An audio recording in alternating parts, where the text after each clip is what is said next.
Hello again, everybody. This is James Bartley, and you're watching and listening to the Cosmic Switchboard Show. Today, I have my old friend Eve Lorgen back on the show. We have a lot of issues to discuss, not least of which is the current state of UFO alien investigations and how it's been resubverted. I can't really say it's been subverted because it's been subverted so many times in the past. We're just seeing variations, new iterations, if you will, of that subversion. So we're going to talk around that as well as talk about possible solutions. Without any further ado, dear friend Evie, welcome back to the Cosmic Switchboard Show. Well, thank you, James. It's always a pleasure to speak with you again. And we always seem to have a lot to talk about once we start talking. So I'll just let you open up with things you've noticed and what you think is going on. And then I'll just kind of chime in with what trends I'm discovering in my own way with the work I'm doing. Yeah. Well, there always seems to have been this split, this dichotomy between certainly between the service level types and people like us, because they can't see the bigger picture. They can't see the non-human alien control factor behind all of this. And then when you get into the field, the UFO alien investigations field, you see further splits. There are still people to this day who are Pollyannas. They only want to see the positive side of things. They only want to see how everything is hunky dory and we're all on the path to ascension. They don't seem to be aware of all the machinations on the surface, which are alien inspired. Certainly, the last few years have shown that. And we also see the abortive attempts at getting this information out in Congress, because what we're seeing now is the aerospace corporations are circling the wagons. Very much an example, once again, of the tail wagging the dog. So they've circled the wagons. They have their placemen, placewomen in Congress, and now they're denigrating, rubbishing the whole subject of UFOs and aliens. There are people that are prominent in the conspiracy truth field, so-called, that are quote unquote skeptical about some of Gorsh's claims.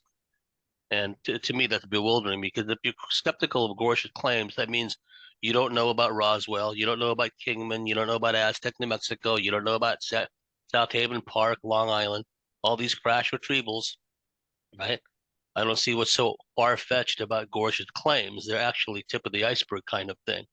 But there are Mhm. prominent people in our field, or kind of in our field, that are being skeptical, a healthy skepticism towards what Gorsh is saying. And what Gorsh is saying, like I said, is the tip of the iceberg. So we're having, once again, all this division, all these fault lines. Certainly the whole surface level, well, I wouldn't say the whole, but a large segment of the surface level truth community has been co-opted. They were there to be co-opted all along. But it's the old, oh, they're all just demons. There's no real aliens. There's no recovered alien craft. There's no recovered alien bodies. They're just demons. And this is in complete obliviousness to the great work of Pierre Sabak, who's proven, absolutely proven through a study of ancient Hebrew, Aramaic, Greek, etc., the heavenly host refers to invading alien armies. The concept of celestial vessels, angelic sailors, that all has to do with aliens, and specifically with reptilians, if you track Mhm. it back to the etymology. So Mhm. what we're seeing is, once again, the way it's always been, this lack of a unified front, which I'm not going to hold out any hope that there's ever going to be a unified front. There's always going to be limitations. Some people are always going to have their limitations. They're just never going to be able to see big picture Yeah. due to these limitations. Does that make them controlled opposition and make them a useful tool, useful idiot perhaps? But Yeah. consciously, they may not be a controlled opposition, but de facto they are. Okay, so I know that's kind of a lot to unpack, but I'd like your thoughts on that, because what I'm seeing also is a lot of the same pathologies, a lot of the same mindset. If you go to a streaming free channel like Tubi, Tubi, there are heaps of UFO documentaries on there, but a lot of the alien contactees, abductees, the interview are the exact same ones who keep preaching the alien love and light, the Galactic Federation, Galactic Yeah. Council, all this other stuff. They seldom, if ever, get people like you on there talk about the Yeah. real hardcore stuff, and there's a reason behind that. They want to keep what's going on the surface, all these machinations towards global control, depopulation, et cetera. They want to keep that separated from the non-human alien control system that's actually behind it. So Right. I like your thoughts, Evie. Take it any which way you want to go. Yeah, there's several areas, but since you mentioned Pierre Sabak and his etymology root word meanings that decode history and the meanings, there's someone else that I've been actually been a friend with for some years who has been studying parallel to that really is parse, syntax, grammar in our contracts, claims, and even our laws that for example, the maritime law, like what's his name? Jordan Maxwell talks about a lot of this, but what's happening with language, that it has been corrupted so that we speak and negate life and truth and freedom and our innate nature as eternal beings in a human body.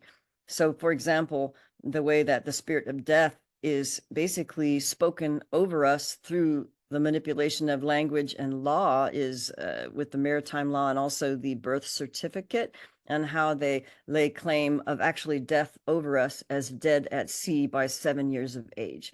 And some of the people who are like, in that movement with the sovereign law, like David Windmiller, Russell Gould, David Straight, my friend Henrik Jensen of Denmark has his own courses where he is really brilliant at decoding language and how we're actually spell casting ourselves through language and how we speak and even how we think with what we think are the true meanings of words in the Parsi and syntax and grammar. So, that just is a whole new way of understanding. Well, yes, they are speaking the spirit of death over us. This is a constant spell casting of the illusion of the Luciferic umbrella run by the ones who have invaded with primarily the reptilian signature or appearance, but I think that they can take many appearances and forms depending on what they want to do and their agendas. And they can come in real bodies, corporeal bodies, human skin suits that look like humans or other forms. So that's something that I want to say and actually confirm that lies are spoken. So we speak our own lies. So to kind of go along with why we see that, how come people don't see this? Why are there gatekeepers, for example, or why are there useful tools or useful idiots? And are they doing this on purpose? And I don't think people are actually doing this all on purpose, that people are well-meaning. They have intentions for truth and for, sovereignty and all that. But if we go back to biblical law and a lot of these original laws, maritime laws, it goes back to biblical law and how they're actually spell casting over us anyway. I'm trying to think. I almost lost what I was going to make a point. How they speak death Just to over us. interject for a second, just if you look at the term Lord, um, Oh, he who is born of a vessel, or he who comes on a ship, and oh, from what Pierre Sabak points out is, whenever terms like vessels are invoked in the ancient texts, they're referring to celestial vessels. They're referring to angelic sailors. They're referring to vessels, celestial vessels crewed by alien beings. Over and over and over, this comes up in all the different languages. It's very plain when you get into it. So even the terms we use, Lord of the heavenly host means invading alien army. Literally, that's literally what it means if you track the philology and the etymology behind it. And yet, how many people every single Sunday in these worship services, God bless them, they're invoking the Lord of the heavenly host. That's the invading alien army that they're invoking. So clearly, the language has been subverted to the point where we literally are spellcasting ourselves constantly, and we don't realize it. yeah, I think that's true. Now I can't remember. I was going to make a point, and I don't remember. But there's subverting, co-opting, corrupting some original biblical law, where there's always like a underlying truth that is actually true, that has been co-opted, subverted, perverted within larger organizations. Let's say the Roman Catholics. That's a huge example of that. The church post the Roman, how they subverted and co-opted the whole truth behind Jesus Christ, which really revealed the shenanigans and the sons of vipers and the name stealers and the Baal worshipers, the blood worshipers, the whole 9 yards of the shit you don't want, and then got blamed and crucified. And then, within a short period of time, his truth is pretty much co-opted in the larger organizational structures. But it doesn't mean that we can't have a personal relationship with the deep truth of that Jesus Christ and the Holy Spirit in our own spirit, in our own heart. And that's where it's let's just say that, well, I say what I see what the dark side is doing, that they're claiming so much power and so much knowledge and so much of what the dark side is doing, that we're just all hopeless and there's no truth at all. And let's say the original truths that really are true, that give us power. So they try to take away our faith in what the truth is by making it like it's all about them after all, and they created everything, and they didn't create everything. So that's part of how they subvert and try to create, this defeatist, it's like a defeatist spiritual warfare. Well, we see that all the time. Most recently with the Aurora Borealis and the Aurora Australis, you look at from the glass half empty, glass half full perspective. So many people chimed in and said, "Oh, that's HARP, that's scalar weaponry, that's directed energy." Well, maybe, maybe not. The fundamental constants are changing. There is another solar system within our own, the Planet X system, and energy is streaming in from the galactic center. We're going to see whether there was any scalar weaponry or Tesla weaponry or HARP weaponry at all. Well, we're going to see, we're in the midst of now all these earth changes going on. They were destined to happen, and the powers that be knew this. Now, is it possible? Is it reasonable to assume that, knowing that we're going to have this big light display due to these celestial factors in the recent past few weeks, that powers that be will say, okay, well, let's shut everything off. Let's shut off HARP. Let's shut off CERN, and let's just see what happens. Or is it just as likely that they tweak the knobs even more? Well, let's see what happens, because they're psychopaths, right? And they're sociopaths, entity infested. A lot of these people tweaking the knobs and pushing the buttons. What if we crank up this machinery even more and see what happens? So that's possible too. I'm not saying that's the case, but the underlying template of these earth changes, for lack of a better term, but it's actually solar system wide, galactic wide, many in a sense. They're going to happen whether or not anyone activates this technology. So, Bernard Gunther pointed out that it's almost a Rorschach test. When anything happens, the reactions it elicits out of people. So we talked about this decades ago, the chicken little factor, where everything is like, oh, the sky is falling, and people get so habituated, so used to that level of frantic paranoia, if you will, that the signal to noise ratio increases. So when something real comes down the pipe, they're just overtaken by event, right? And that's what we're seeing now, that they can't see the difference between, like, say, a natural phenomena and an enhanced technologically induced phenomena, right? And there are shades of gray between, like I said, but every time there's going to be an upcoming emergency broadcasting system test, every time there's going to be a FEMA test or Jade Helm simulation coming up, the same crowd starts chirping about turn your phones off, put your phones in the microwave. You're going to get all these alerts. It's going to scramble your brain and what have you. And then when nothing happens, then you see a whole new stream of posts and memes on Facebook and social media.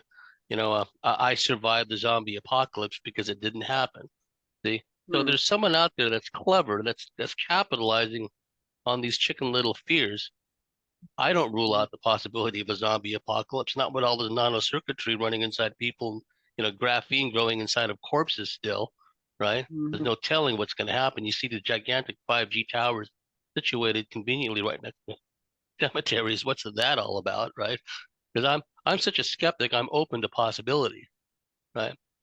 I don't put anything beyond the realm of possibility with the capabilities I know that exist. Because you and I have a very good understanding from a personal basis what capabilities there are. We're not talking theoretical here. We know teleportation exists. We know these black ops military units can literally walk through walls now because that's what the aliens have been doing for a long time. They learned this from the aliens. And Yeah, we know that right. there's time shift, time travel capability. So, for people like us, it's easier to stay on an even keel, whereas people that only see the surface Uh, level, anything can set them off, Evie. yeah, it's a triggered response of the, what I call the Hegelian dialectic, or the multiple choice uh, answers that you only should choose from, that will decide on what you should think or believe or react to. And that's part of the programming of how they know these things are going to happen. So how we might program them, if it does, how we're going to channel it. So that's another way of kind of perceiving it. One of the things that I've seen, and quote, as a therapist, uh, if someone has unrecovered trauma, complex trauma like CPTSD, complex post-traumatic stress disorder, aka Pete Walker's work and definition of complex trauma reactive styles, such as fight, flight, freeze, fawn, or combinations of them, which can manifest in certain personality disorders that are described in the classical literature of the psychology, like the narcissist versus the empath codependent, or the freeze response schizoid, or whatever. So those are when we have unrecovered trauma, that means we're still believing something from an early part of ourself that experienced the trauma. And it's usually shame based, like there must be something wrong with me, I'm bad, I'm wrong, or hatred, or something that, let's say, a perpetrator did, or an event you actually projected on yourself or others in a way that distorts truth. So if truth is distorted, sometimes the catastrophe, what do you call it, the catastrophizing paranoia will overtake reason, so that the limbic brain of the programmed unrecovered trauma dominates the belief system and the thinking and the reactivity, so that they rely on that, so that we get paranoid and catastrophize about what they may want us to believe in. That's part of the Hegelian dialectic. You have to choose a side. So that's part of the programming. So really, how to become clear and work from a spontaneous truth is to recover truly from the trauma by basically recovering where the traumas occurred that might have created splits. And the reason why I'm so dedicated to what I'm doing and learning all the time is because in many of the, certainly MK Ultra and ritual abuse, and many of the my labs, SSP, what they're calling, have had foundational traumatic split programming and traumas from either their families of origin, which were the primary abusers, or a cult system, or military, or orphanage social system that were able to do foundational trauma split programming to them, so that they're assets in some way, but they may not know with their outer personality that's functioning in the world. So we have to be able to get to the root of traumas to be able, so they can no longer access us. So one of the things that I just came across, actually, the video came out last night and today, is Gabby Chung, who's an Australian survivor of ritual abuse, did a whole decoding on the Sleeping Beauty, uh, Awaken the Sleeping Beauty programming, which the movie Barbie, the new movie, and many other of the Disneys, like the Snow White and there's many other Disney, because they always use Disney in the early programming, even since the 50s when those movies came out. And they use that as the foundational programming. But one of the things that she brought up that I think is very key to understanding is when they do a split trauma of, let's say, the Sleeping Beauty. The early trauma happened, you're talking about a pre-verbal toddler. Okay, so they don't understand human reasoning or even language. They do that so young, so that those trauma splits are still functioning under the Sleeping Beauty programming, for example. And so she decodes everything on the occult level in the Luciferian system of how they're programming them. And then when they want to awaken the Sleeping Beauty, which is a end times programming, that Sleeping Beauty that awakens will awaken to the programming to bring out and follow the Antichrist New World Order agenda, which is the Luciferian umbrella. And it could be the dark or the light side of the system. So it doesn't always mean the bad stuff that's obvious. So they're like 2-year-old parts that haven't been healed that are going to be accessed no matter how awake you think you are on your waking personality and how well and knowledgeable you think you are.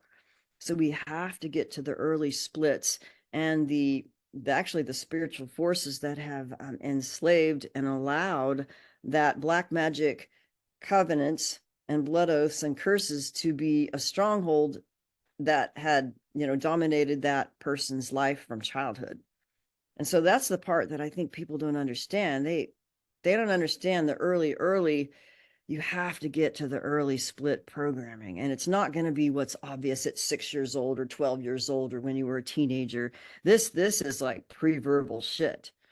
So this is, and it's like, it's so well hidden. Nobody knows until they start like uncovering it. And so Gabi did a really good job at decoding and talking about her own awakening. And she learned it within Christian prayers that got through the strongholds of the black magic that deliberately create this programming. So, and what's unfortunate and uncomfortable, I think, with a lot of the people who consider themselves truthers or spirituality, it's ensconced, a lot of this is ensconced in New Age programming through the Blavatsky and the Isis, the ancient Egyptian, and then people have normalized all these, quote, healing methods for people through trauma, through the system that has actually programmed them and is waiting as an entrapment system to pull them right back in to the white side of the system instead of maybe the dark side of the system. So we have to, get out from under the whole thing and actually recognize it for what it is and how it manifests. And this is where it's really tricky. And there's a lot of disagreements, I think, with a lot of people who are claiming to be healers. And then I'm not going to mention names or groups but I've seen this in my own practice where people have been misled. Let's say, for example, and I've talked about this before, is, well, the twin flame thing, and they'll go to an angel card reader who does special invocations to get your angel guides to bring you your twin flame, and they do their invocations and their little woo woo that sounds like wonderful healing, and they're going to find your twin flamey this or that, and then what comes in the astral is maybe a reptilian or Draco hosted human who is the, quote, twin flame that has the characteristics of a mostly narcissistic personality disorder with a hosted entity. And then they go through this dyad and this relationship from hell. Oh, but it's your twin flame. You got to work out your issues. And, that's just the runner. And you just got to work more on your shadow parts. And it's all about how you just need to become more perfect so that your twin flame can come back to you, or whatever the excuse is, to try to justify a completely dysfunctional narcissistic relationship with a friggin' host. Okay. And this is like the normalization and the enabling of the predators who are hosted, or those who don't appear to be narcissistic. Maybe they're the empath that thinks they're really special and they're a channeler or they're a whatever, but they're like totally unhealed, and they may have deep foundational splits and not know it because they're running the program. So I'll stop here because I know you have a lot to say about. You might have seen this in other that's books. a great breakdown from a New Age, spiritualist cult type perspective, and we see that cult mentality reflected in all these different institutions, the military, politics, the ecological movement, et cetera, et cetera. There are pathologies that you can cross-reference that tie in directly to all these different institutions across the board, which shows once again this is a planetary issue. This is a global issue. And you Yeah. talked about the generational curses. I thought that was key because there are particular ethnicities, there are particular cultures in certain parts from certain parts of the world that are big time entity infested, big time suffering from generational curses, where it's pretty much an open secret that uh, incest and pedophilia are the norms for some of those cultures. So Oh yeah. it's not just that these children are being split and traumatized at an early age.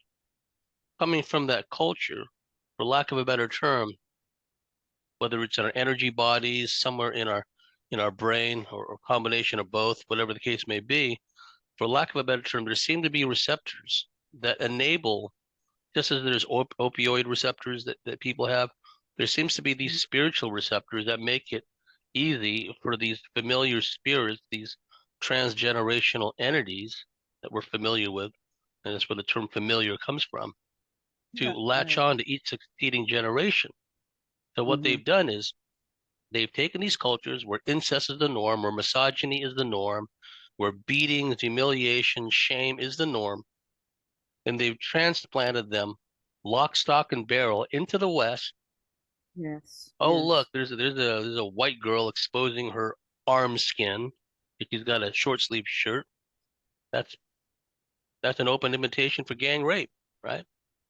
And Yeah. so, that's where this cultural enrichment comes from. So what you've described is what's going on around society, but entire migration invasion movements have been Mm. based on that premise of Oh, yeah. multi-generational abuse, multi-generational hosting, Yeah. multi-generational black magic, and some of these Near Eastern, Middle Eastern, South Asian cultures, they're constantly spinning curses at each other. Oh yeah. Cousins against cousins, cursing each other, sending hexes to each other, sending jinn at each other. That's Oh the yeah. norm for their cultures.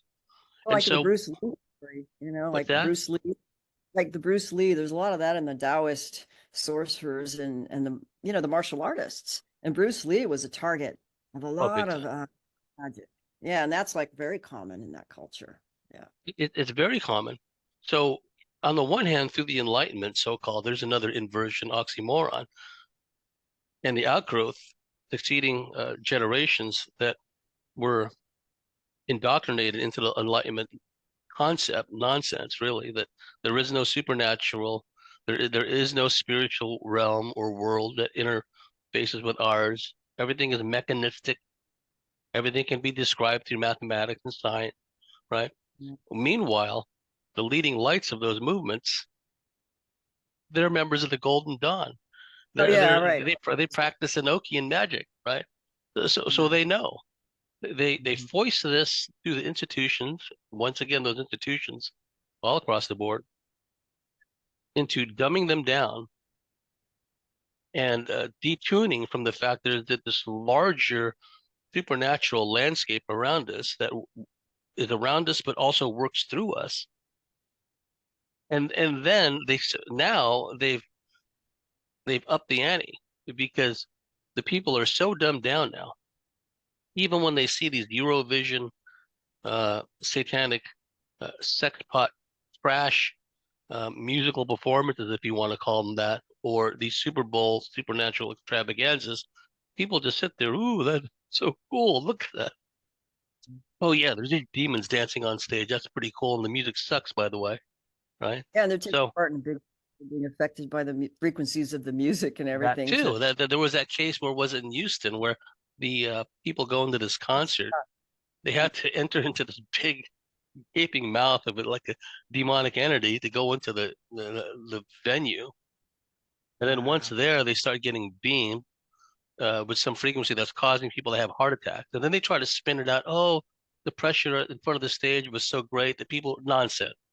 I've been up front at concerts back in the day where I was getting crushed. I know what a packed audience looks like in front of the stage. And I was looking at some of these videos. No, they're not packed up there. There's no waves, the people swaying back and forth, the feet not even touching the ground, which used to happen to me until I got smart and decided to be in the seats after that, right? So Yes, I remember. oh Yeah. yeah, oh yeah. I was looking down at the floor at the Oakland Auditorium, Oh, we all ACDC. remember Days on the Green.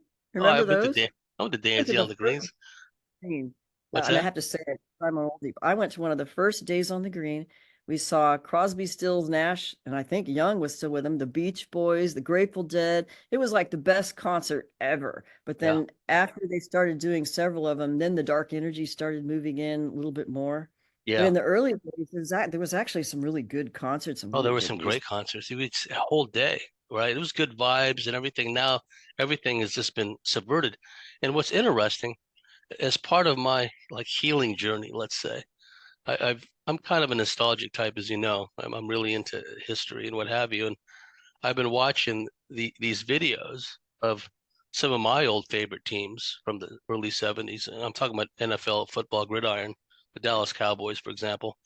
And the people that recorded these games, and it's a walk down memory lane because it makes me feel good to be able to go and watch these things, right?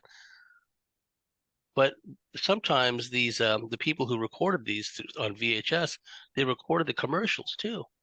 And what's Oh, interesting is you see the contrast from the commercials back then. They're all these goofy, geeky guys, light beer, and these car commercials and everything was pretty much over the top. Nothing is woke. Not you don't really see much Illuminati type programming. And then fast forward to today, people are going to these concerts, they're keeling over, they're dead from these frequencies, that everything on the stage is satanic. And the obliviousness is such that, oh yeah, surface level truthers can see that, right?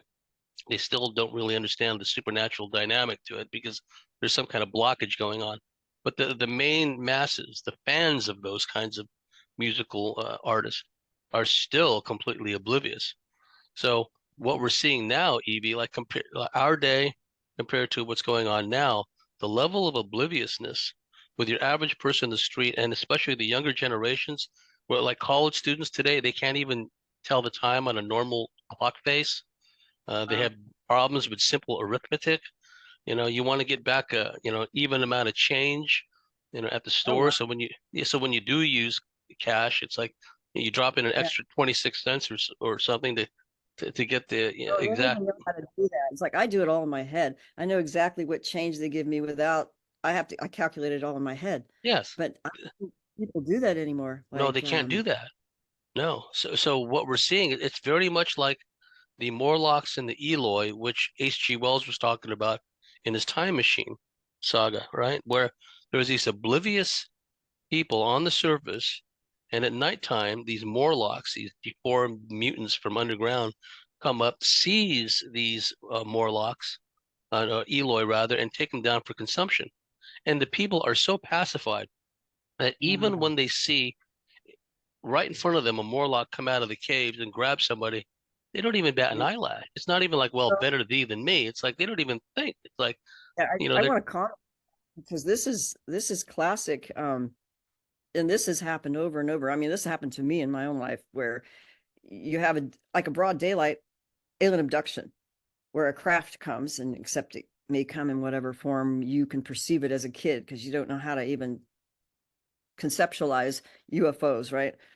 But during those events, they'll switch off everybody around you and they get you, and they'll make it no, they don't notice nothing. It's just like they don't see.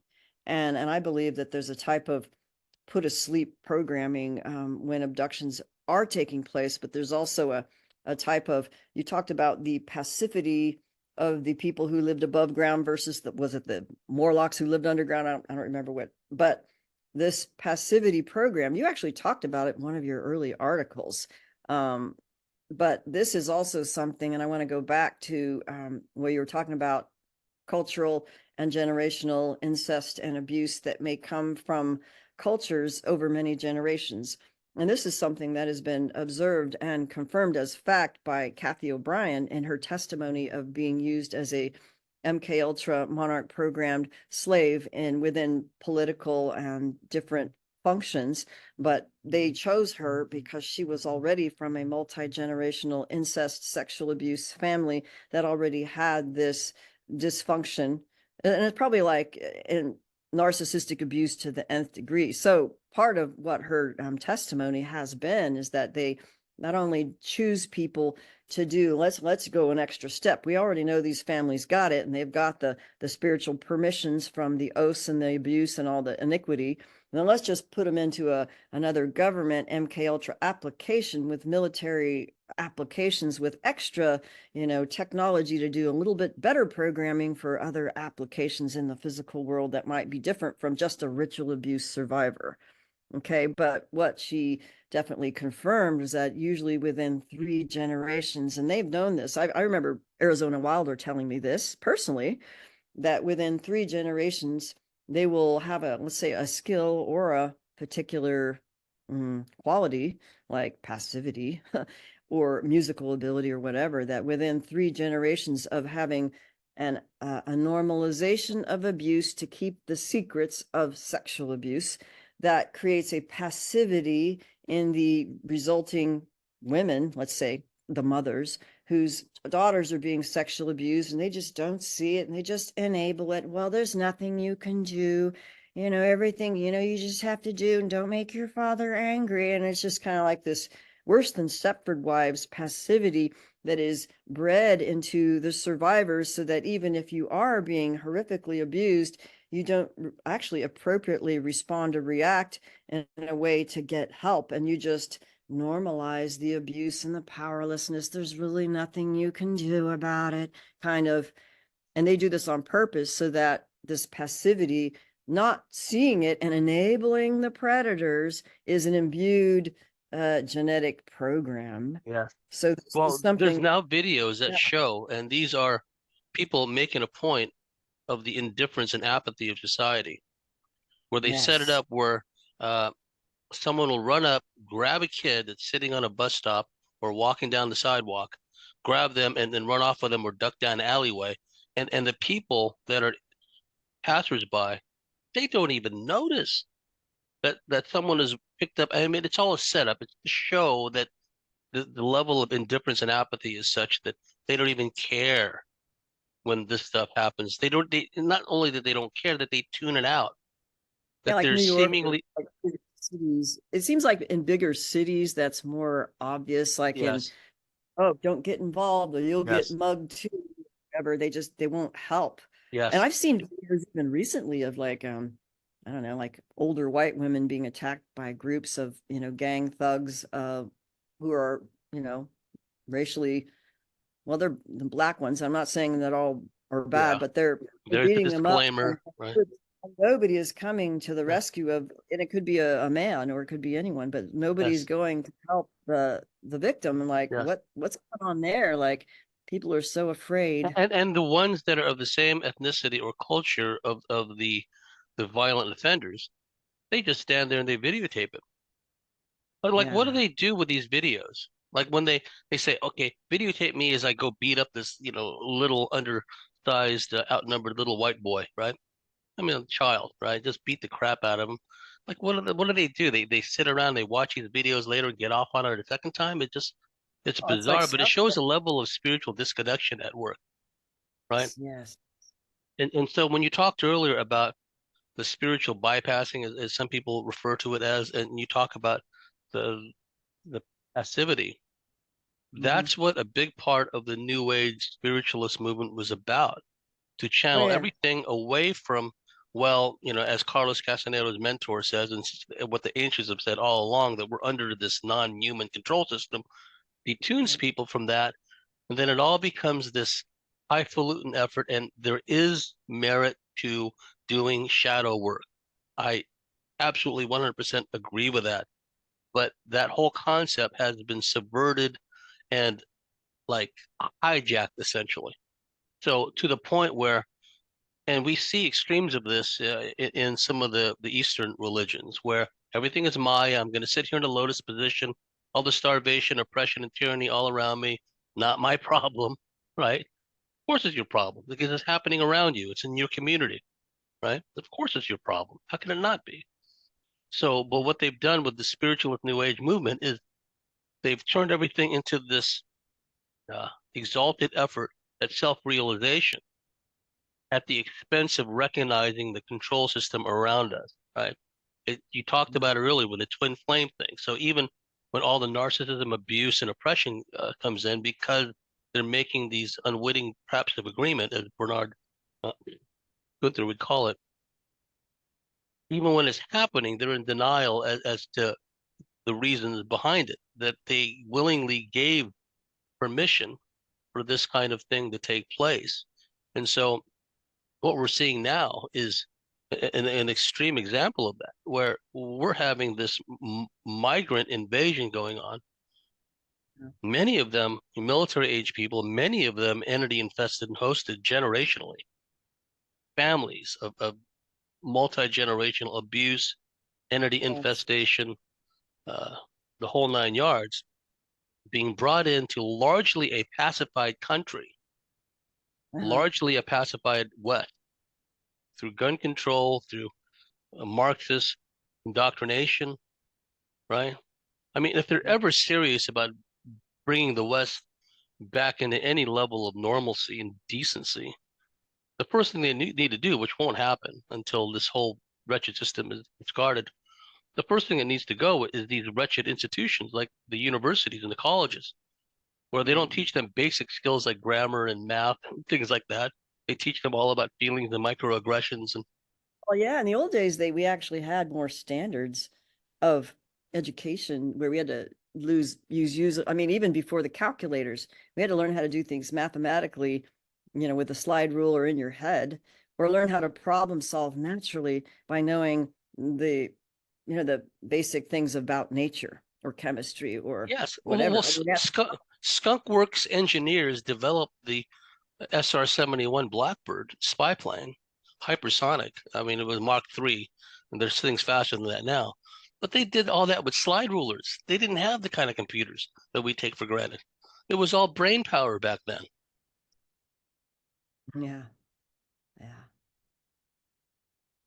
Yeah, I'm trying to remember what I was going to say because we've been through so many. Well, in the time we got left in the first segment, and we'll dance around this subject, but it needs to be brought out that there are a lot of people out there that give this impression of being a healer, of being a therapist, of being a counselor, right? And you're looking at some of the extremes of that are people that present themselves as counselors or consultants or healers, but they're actually very nefarious, evil Unhealed. people. I mean, some of these people are actually astral rapetoids, some of the I mean, I've males. met some, I mean, and in my own personal experience, but I can't speak of it because it was so dangerous with really high level ones Somewhat that, popular, well known in our field too, right? oh, yeah. And they knew what they were doing. They were conscious of being handlers on high levels who had donated Goyim souls to the high level dark powers. And they knew what they were doing. And then they were used as like brilliant gatekeepers of a lot of really good knowledge that would bring in people who are just awakening, and they start to know there's a bit of a Machiavellian thing going on, and they know there's spiritual warfare and they're having interference and they're waking up from their own abuse, but they don't know they're a survivor. And then they go to these people who are set to entrap them and act as like really large level handlers. And if you don't comply, they'll kill you. Yeah. And they know enough about the ancient mysteries. They Yes. know enough about the original Gnosos, okay, Yeah. that they can talk a big game. And then they add in this kind of anti-authoritarian, I'm against a new world order, I'm against negative aliens, all this stuff. They can talk the talk, but Mm. the So the fruit is bitter fruit that's hanging off their trees. I don't know until years later. I mean, I mean, because I hear things and then I got to keep it confidential because I'm a therapist. But meanwhile, I hear a lot of testimonies of people who have been hurt very much by some of these high level predators actually in the field, set to entrap and use them and spin their tails or whatever. And It's like you said, it's the bitter fruit over time. And I remember now what I was going to say, and it has to do, it's actually a biblical passage somewhere in the New Testament. But if we exchange the truth for a lie, sometimes this happens in trauma, right? We don't want to know the truth because we would die. So we have to split our identities and believe, let's say, a shame. So if we accept a lie rather than the truth, that puts a veil over our consciousness to not to be able to perceive clearly what the truth is, even outside of us. So like well-meaning people who it's like they can't see the truth and they can't see what's going on under their noses. A lot of the agreements of entrapment has to do with lies that we are believing as truth. And when that is substituted, we can't get the truth of the spirit of truth inside of us to give us discernment to see what is right there. So that means it's like a lot of unveiling of things that aren't really true that we, and it's like a therapeutic, trauma recovery kind of, self-exploration that has to be done on really deep levels so that discernment returns. And then when you wake up, you might be a little, oh my God. You know what I mean? Yeah. Well, what helped us is, well, helped me at any rate, is being aware of this non-human control factor. And I've been consciously aware since 1990, but I was fearful of the concept for years before that. When I'd be laying in bed and I would see this blue beam of light shining down, doing a search pattern on my floor when I was in high school. It's like, that's unusual. And for a moment, the word alien popped into my brain. Ooh, no, don't go there. Don't think about that. Don't think about aliens, right? Meanwhile, there's this bluish white beam of light doing this, search grid on my floor in my bedroom, right? So Yeah. there is a level of denial, a negation of the reality around you. And that's part of the programming, right? But eventually, or at least for some of us, we have an experience or a series of experiences that are so blatant, so in your face, that you have to come to grips with the fact that there is this non-human reality behind us. And like for example, back in the day, if you remember, there was a critical time in our field, late 80s, early 90s, when some of the early MyLabs were coming up with their stories. Alicia Davidson, Southern California, Pasadena area, Diane Johnson. You had Diane Johnson, rather. Leah Haley came out, Katarina Wilson, and I really connected with Leah because I was going through so much harassment back in that time frame. When she came out, MyLab related, if you remember back in those days, it was like harassment and interference all across the board, and it reinforces the notion that, well, there must be something behind this whole alien thing. If there's this already in place existing structure to like deny, ridicule, harass, intimidate, eliminate, right? Yes. When that happens and you're on the receiving end of that, you realize that there is this gigantic structure in place that's ready to just come down like a ton of bricks, literally. And not that I would wish this upon anyone else, but a lot of people haven't gone through that. They may have gone through, the targeted individual thing, and that I'm not talking necessarily about that. I'm talking about a recognition that the reason it's happening, at least for some people, is because the individual that's the subject of all the harassment has a recognition that there are aliens involved. Not only that there are aliens involved, but there is an ongoing interaction between deep black elements of the military aerospace community with said aliens. So we're talking about a double cross all the way down the line. As you know, I mean, any kind of a foreign treaty has to be ratified by the Senate. And here they are making all these deals, these back alley deals with these aliens, crying out loud. Oh, yeah, you can abduct as many people as you want. Just give us Like some a know-how, Faustian give us some bargain. technology. What's that?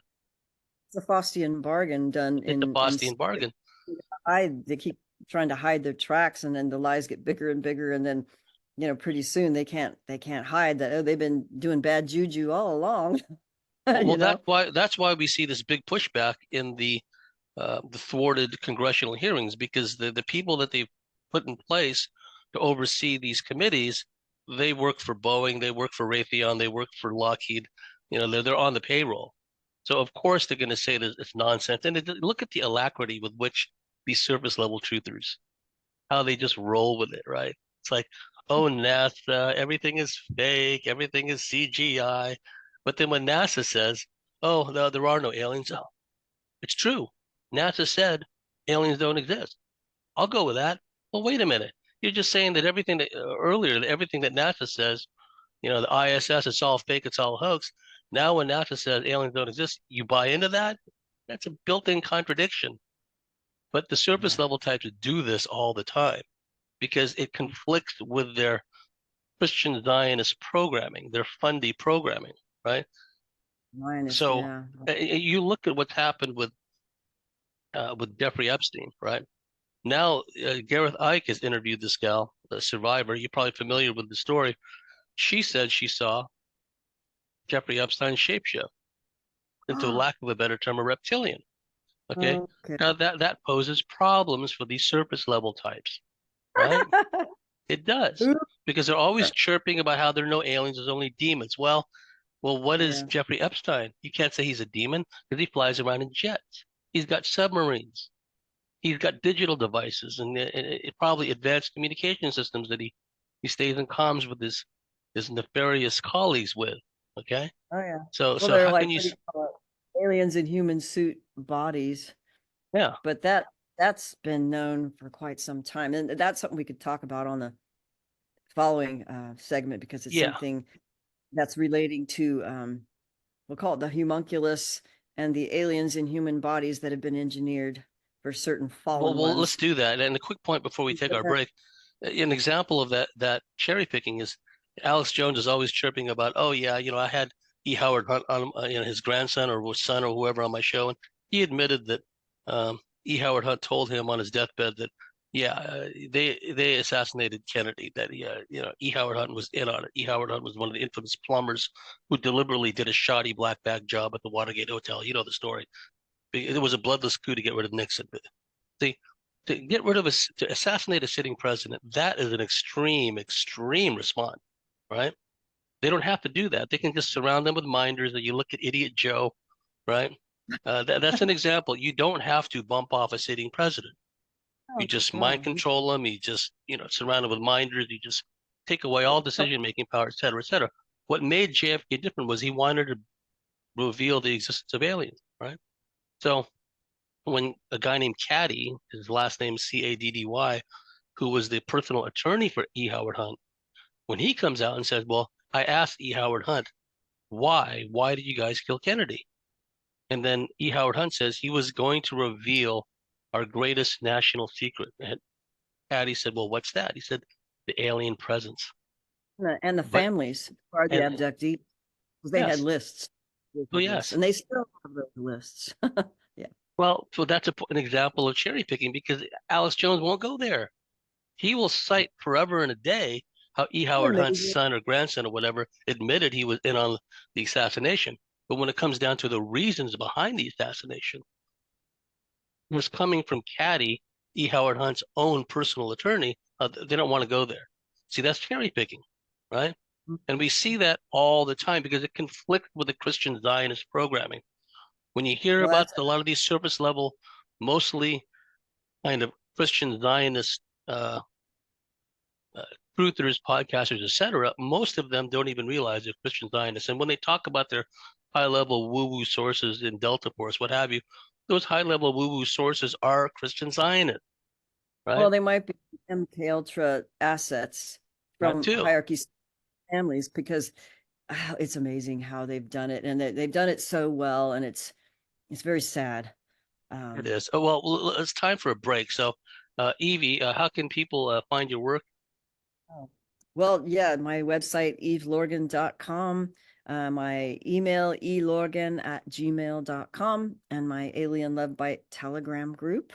That's the best way to do that for now. And I'm still updating as I can. I can't get as much done as I'd like, but there's always a way to get in contact with me. So, yeah.